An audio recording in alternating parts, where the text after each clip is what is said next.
Good day, sir. Good day, classmates. I am Diana Tomas from BS Entrep 3A. So today I'm going to report the inventory management.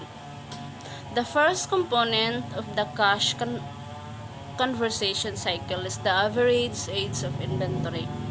The objective for managing inventory, as noted earlier, is to turn over inventory as quickly as possible without losing sales from stock out. So it means it saves you money and allows you to fulfill your customers' needs. It enables successful cost control of operation. Knowing what you have, what is in your warehouse, and how to manage the supply chain properly is the backbone of business.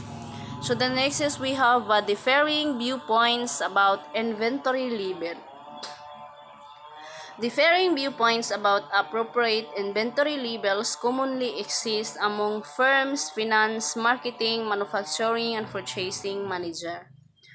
Each views inventory level in light of his or her objectives. So, naay nagkalaing-laing paglantaw mahitungod sa pag-inventory. So, mao ni ang nagkalaing-laing paglantaw sa pag-inventory aron nga makita nato o ma-maintain ang lig-on nga finance sa marketing, manufacturing, and purchasing managers.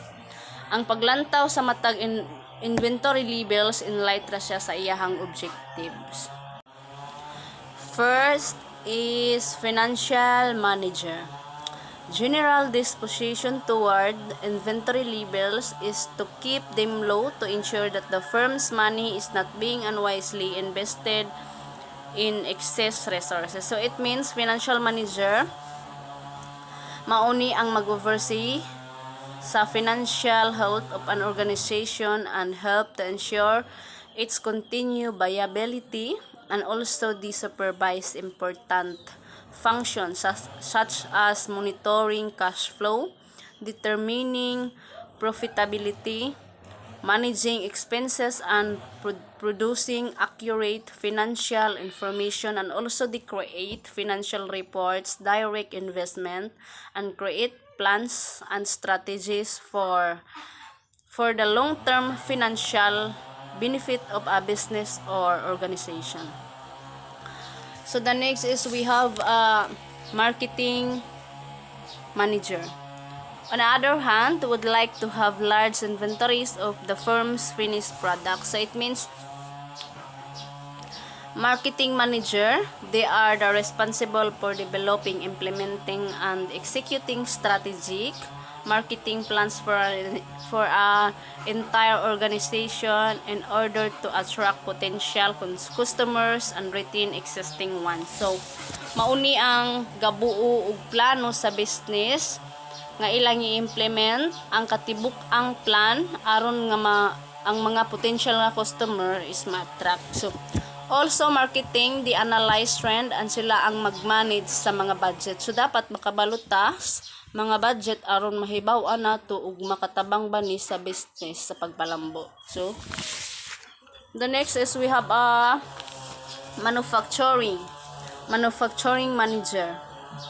Major responsibility is to implement the production plan so that it result in desired amount of finished good of acceptable quality, available on time at low cost. He or she also would favor large production that run for sake of lower unit production costs, which would result in high finished good inventory. So ang manufacturing manager mauni ang mag-oversee the daily operation of manufacturing facilities. They coordinate, plan, and direct all the activities that go into the production process, can run an entire plant, or oversee a specific area of the manufacturing process, checking and weighing raw materials, ensuring that machine settings are correct, maintaining a clean production environment, running quality checks on, for example, the size and weight of the finished product, assembling, packaging, and labeling, and simple machine maintenance. So the next is we have purchasing. Purchasing is concerned solely with the raw materials inventory. He or she must have on hand in the correct quantities and the desired times at low at favorable price whatever raw materials are required by production. So it means purchasing manager is direct or supply manager heads a team responsible for procuring goods and service for resale company use. Common techniques for managing inventory. Numerous techniques are available for effectively managing the firm's inventory. Here we briefly consider 4 commonly used techniques. So mauni ang ABC system. A firm using the ABC inventory system divide its inventory into 3 groups. So mauni gi-divide siya sa tulo ka grupo. Mauni ang A, B, and C. So ang A group includes those items with largest dollar investment. Typically, this group consists of 20% of the firm's inventory items but 80% of its investment inventory. So mauni nga sistema sa pag-manage sa pag-inventory, mauni ang grupo nga gi-register nila sa pinakataas og value in terms of annual consumption. B group consists of items that account for the next largest inventory in inventory. So mauni ang item nga naara sa level nga medium compared to a group. So ang C group consists of a large number of items that required a relatively small investment. So mauni ang item nga naa sa lowest consumption value. So the next is we have economic order quantity or AOQ model. The AOQ model considers various costs of inventory and then determines what order size minimizes total inventory cost. So, mauni ang klase sa pag-manage sa inventory nga dapat sakto ang amount nga na-order per batch. So, the next is we have carrying cost. The model excludes the actual cost of inventory items. Each of them has certain key components and characteristics. Order costs include the fixed clerical cost of placing and receiving orders. So the total of all expenses related to storing unsold goods, various costs and business space for holding inventory in stock. Example of carrying cost include warehouse, storage fees, taxes, insurance, employee cost, and opportunity cost. So, mauni ang klase sa inventory nga makita nimo ang total sa tanang expenses, apil na ang wala nahalin nga mga goods. Mathematical development of EOQ, a formula can be developed for determining the firm's EOQ for a given inventory item. So ang S mo ni ang usage in units per period, ang O order cost per period, ang C mo ni ang carrying cost per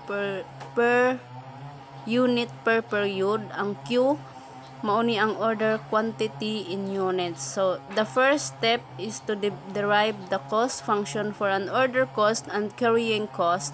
The order cost can be expressed the product of the cost per order and the number of orders, because the number of orders is equal the usage during the period divided by the order quantity S, and Q. The order cost can be expressed as follows.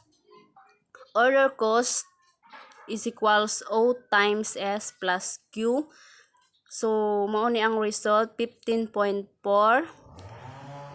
The carrying cost is that defined the cost of carrying a unit of inventory per period multiplied by firm's average inventory. The average inventory is the ordered quantity divided by 2 Q2 because inventory is assumed that be depleted at a constant rate. Thus, carrying cost can be expressed as follow. So, carrying cost is equal C times Q plus 2. So, ang result is 15.5. The firm's total cost of inventory is found by summing the order cost and the carrying cost. Thus, the total cost function is total cost is equals O times S plus Q plus C times Q plus 2. So, ang result is 15.6 because the AOQ is defined as the ordered quantity that minimize the total cost function. We must solve the total cost function for the EOQ. The resulting equation is muna dayon na ang result kaning nasa ubos. So, reorder points once the firms has determined its economic order quantity, it must determine where to place an order. The reorder point reflects the number of days of lead times the firms needs to place the receive an order and the firm's daily usage of inventory item. Assuming that inventory is used at constant rate, the formula for the reorder points is reorder points is equals days of lead times daily usage. Ang result is 15.8. Want to determine its optimal order strategy for an item.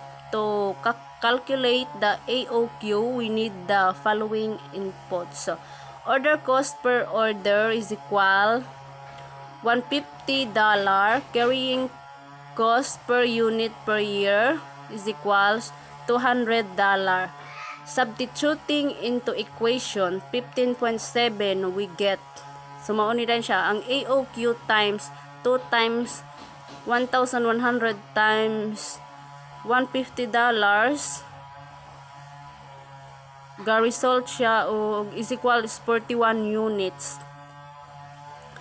The reorder points for max depend on the number of days max operation per year. Assuming the max operation 250 days per year and uses 1,100 units of this item, its daily usage is 4.4 units.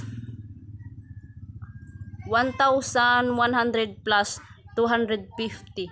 If its lead times is 2 days and max wants to maintain and safety stock of 4 units, the reorder points of this item is 12.8 units.